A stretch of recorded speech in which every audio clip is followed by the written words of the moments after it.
انسانی زندگی میں صحبت کمال کی چیز ہے. ہم دنیاوی علم میں بھی سنتے رہتے ہیں ماں باپ کہ انسان جس صحبت میں بیٹھتا ہے ویسا ہی ہو جاتا ہے.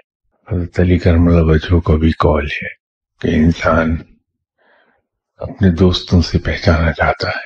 روحانیت میں صحبت یا حلقہ احباب یا وہ لوگ جن کے ساتھ انسان کا اٹھنا بیٹھنا ہے وہ اہم گنا جاتا ہے.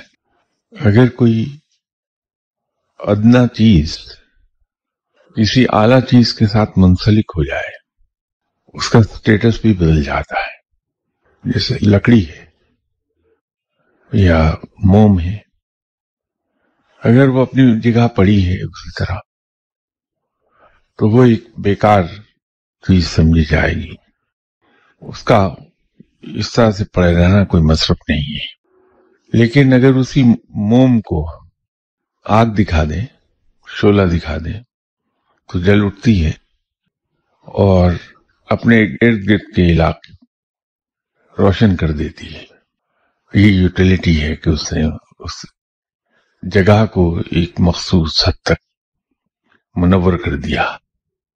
اسی طرح اگر لکڑی کو ہم جلا لیں تو وہ ہمیں سردی سے بچانے کے کام آ جائے گی، روشنی پھیلا لے گی، پھر کھانا پکانے کے کام آ جاتی ہے. آگ بذات خود خطرناک چیز ہے، لیکن اگر اسے ایک کیتلی اور پانی کی صحبت میسر آ جائے تو یہ کھانا پکانے کے کام آتی ہے، اس کی یوٹیلیٹی بڑھ گئی. انسان جب ایسے لوگوں میں اٹھنے بیٹھنے لگتا ہے جو صاحب علم ہیں، صاحب ادب ہیں، تو انسان کی زندگی ایک نیا رنگ اختیار کرنے لگتی ہے اور وہ رب کی طرف رجوع کر جاتا ہے.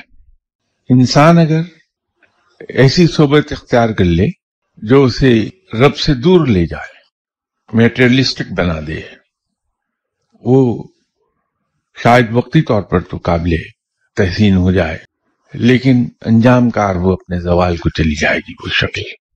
لیکن اگر انسان ایسے لوگوں کی صحبت اختیار کر لے جو صاحب علم ہیں، صاحب ادب ہیں، تو پھر انسان اس راہ پر جا نکلتا ہے جو اسے دن بدن لمحہ بلمحہ اس بلندی کی طرف لے جانے لگتا ہے جو اسے رب کے قرب کا اہل بنا دیتی ہے.